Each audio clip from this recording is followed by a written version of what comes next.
you know the references or anything? No, I don't. Should we research it before we start No. filming? Okay. Hi everyone. Hi everybody. Welcome to Talking Hands. Good to see you. I'm Andrew. He's Eric. Previously known as the Prodigal Fool in Street 6. And it's been a while. We're a little rusty.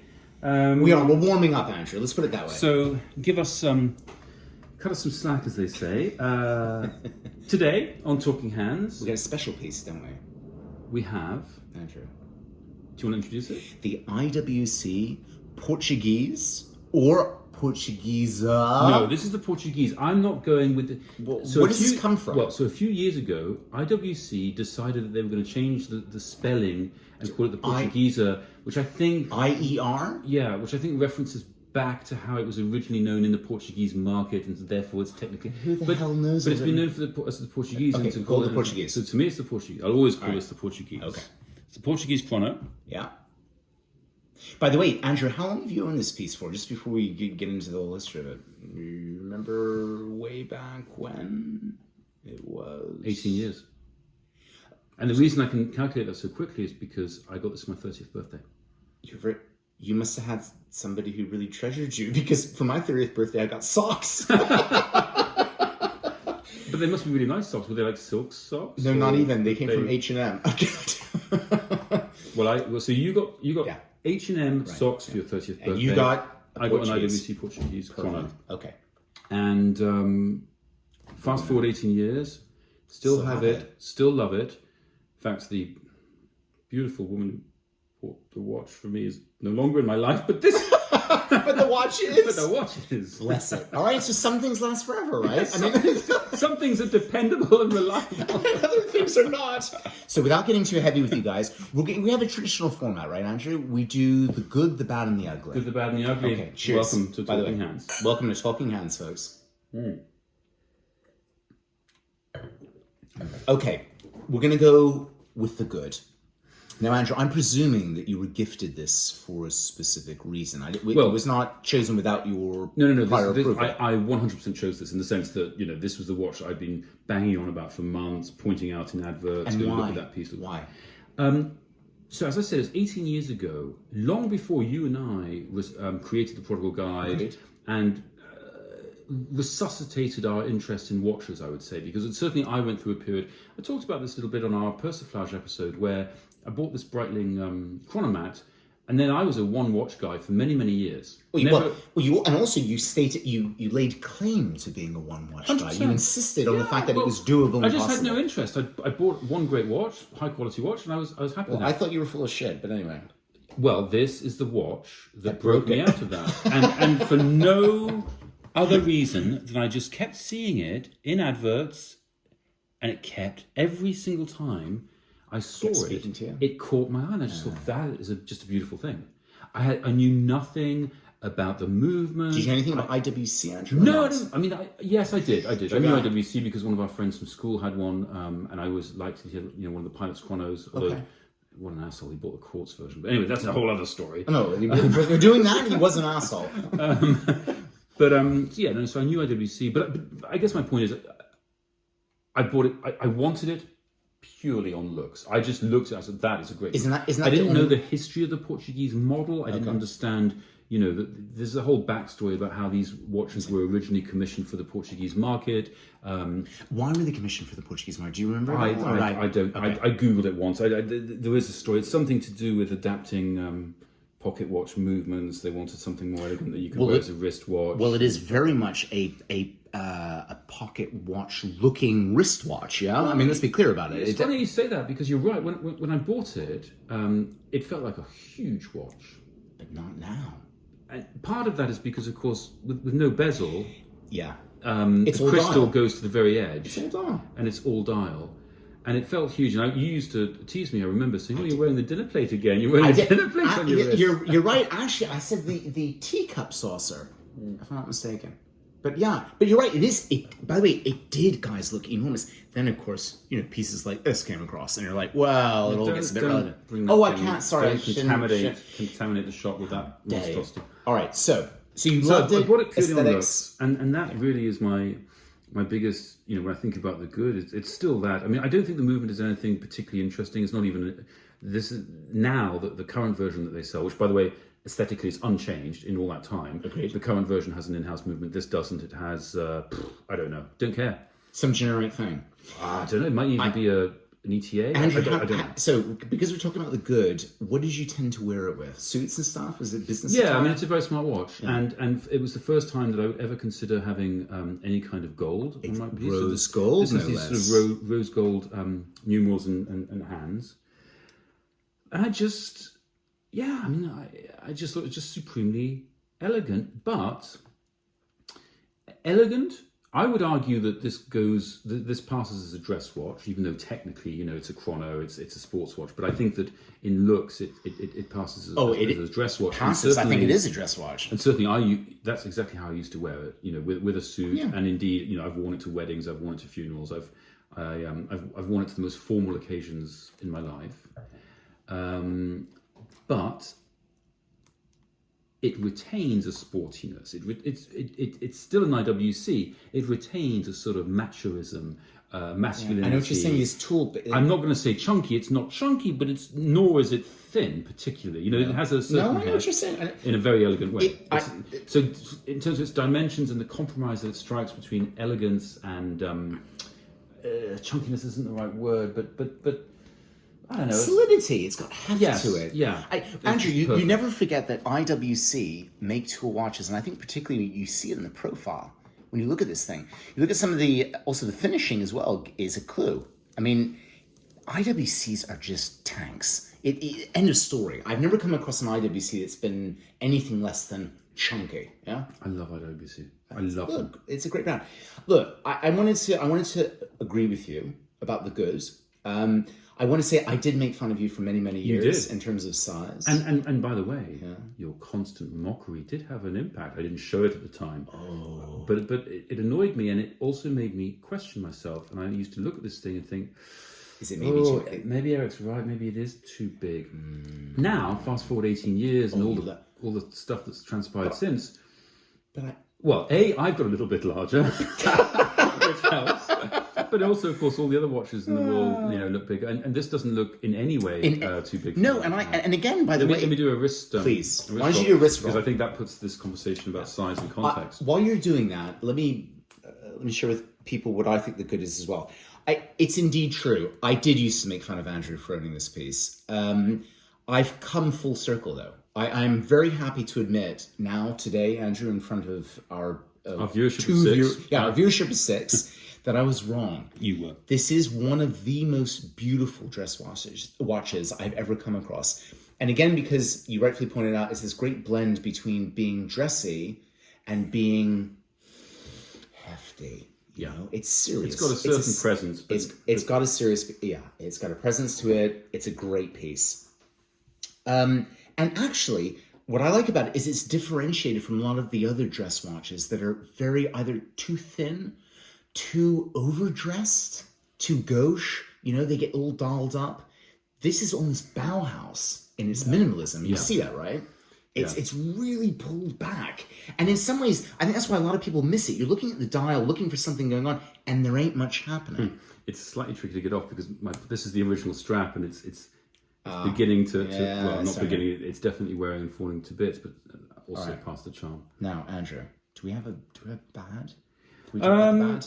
Well, if you see it, I don't know. So the bad. Some people, not me, some people can't get over the fact that IWC cut into the numerals to put the subdials in. So the 12 is cut, and of course the 6 is cut. I personally love that. I just think it's a wonderful design flourish, but I know that there's some purists who think it's an abomination that they dare to do that. I'm one of them. Are you? Yeah, I hate it. Oh, I think that's despicable.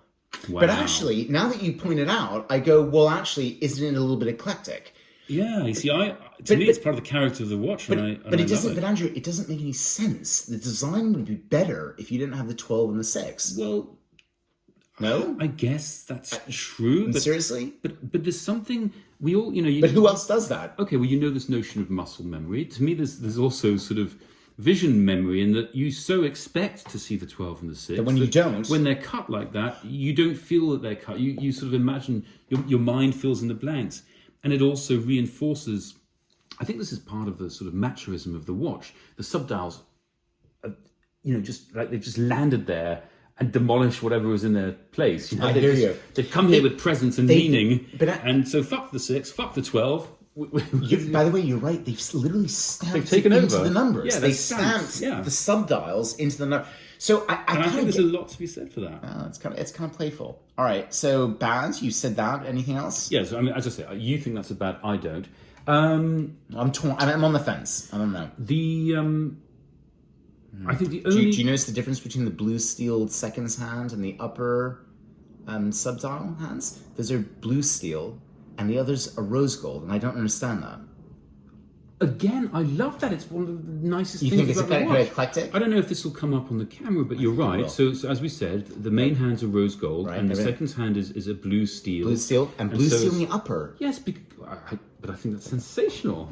Okay, but no, I'm just saying from an aesthetic perspective, I'm not sure there's a great mix and match there. Blue and rose gold. I'm not a. For me, it 100% works. Okay, No, I don't. The only bad, if I have a criticism of the watch, is actually not a criticism of the watch. It's a criticism of my own. Decision making is, I think with hindsight, if I had my time again, I would have gone for the rattrapante version. Oh, you star! Andrew. Because it's just that little bit more special. Okay, so just to remind everybody, I'm sure our viewers know what a rattrapante movement is, but the idea being that there's a third pusher here at the 10 o'clock position, and it activates the rattrapante movement, which effectively allows it's got two seconds hands, and when you activate it, the second of the seconds hand, the first one stops so you can see the lap time, and the second one continues. Yeah, that's great. And then when you press it again, it's and amazing. This is the reason it's called a rattrapante. When you press it again, because the first second hand catches up, and then they act like they're one hand again. It's a magical movement. When you see that in action, you'll never forget it. Yeah, it's really special. We talk a lot about complications in the watch world and tourbillons. But to me, something like the rattrapante is just it's useful, and B, visually, it's really impressive exciting, and cool. But it's exciting. So for my money, a rattrapante is a much more interesting complication than some of the grander things in watchmaking. So Andrew, so that's the bad. I wish I'd gone. And by the way, the rattrapante version looks identical, but for the third pusher here, I imagine it might be probably a little bit thicker. It is probably. I would bet money on it. I don't think there's any way. I don't think I've ever played with one in the metal, and that might. Well, I have a good buddy of mine, Mark, who's got the IWC Pilot's Chrono. Yeah. The one with the square hands, doppel chronograph. Yes. Well, same thing. That's what the IWC call rattrapante. And guys, it's seriously chunky. I mean, but again, like Andrew said, it's magic on the dial. Well, then maybe you've just proven me right in the sense that maybe that would have ruined the elegance of that piece, and it's not the right movement for that piece. So bad for me is, like Andrew said, you could look at the 12 and the 6 and go, that's a serious design error. You've literally stamped subdials onto your numerals and chopped them in half, and how lazy is that? Why would you do it? The mix and match of rose gold, blue steel is the other thing that I go, it's a question mark. I know they make a version with blue hands. What do you think I want? Oh, really? Yeah. Big mistake. And why is that, pray tell? I can't reason it. All I know is looking at the two. I just think this version is so much nicer. Well, do you know what I think? In this conversation, I've gone, I think that's wrong, but it could be right. I think that's wrong, and I could be. So this watch has got you second guessing a lot of things. And maybe for me, that's actually, it's bad and it's good. Yeah. I don't actually know where I come down on some of it. But I don't have much more to say that's bad about it. I mean, I ridiculed Andrew for years on this piece. And now that I look at it, I crave the hell out of it. I think it's a tremendous, tremendous watch.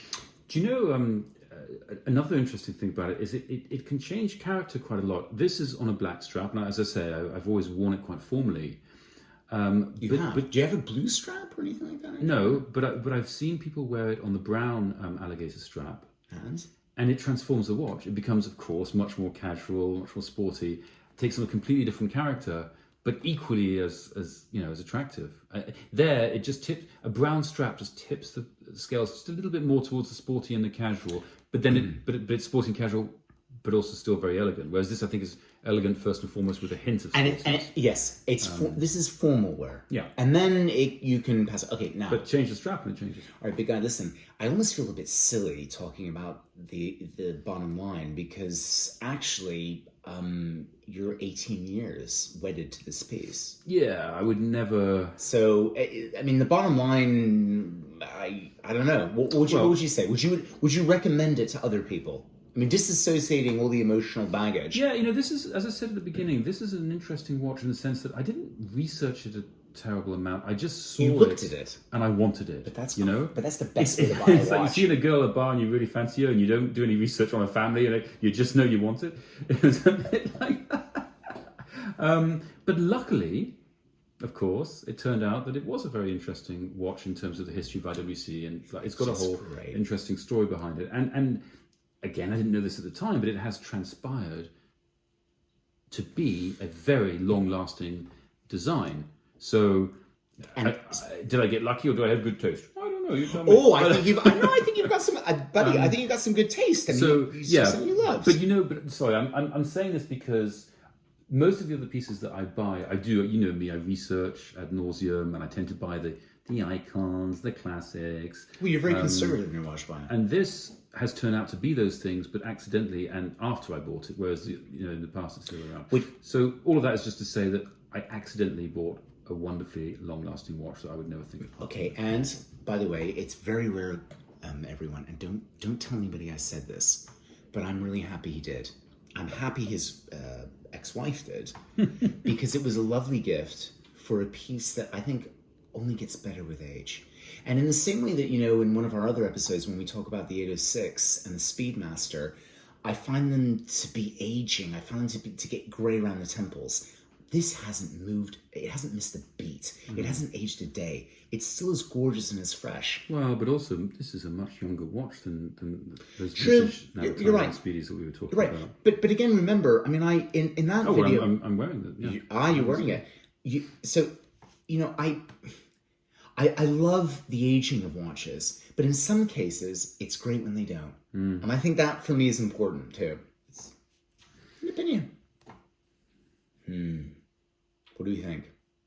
I was just looking at the watch as you were talking, and I was just thinking, I think there's a whole other episode that I'd like to do, or an article that I want to write, or a persiflage session devoted to IWC. It's a brand that I just, the longer I spend thinking about it, the more I like.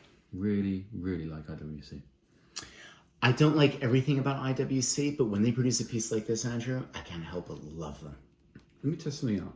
Mm-hmm. I know what you're saying about IWC. Of course, I'm not saying every piece is perfect, but I would argue that the entirety of the Portuguese line is stunning. There's not a single dud in that collection. Oh, they have a black dial full rose gold, which I think...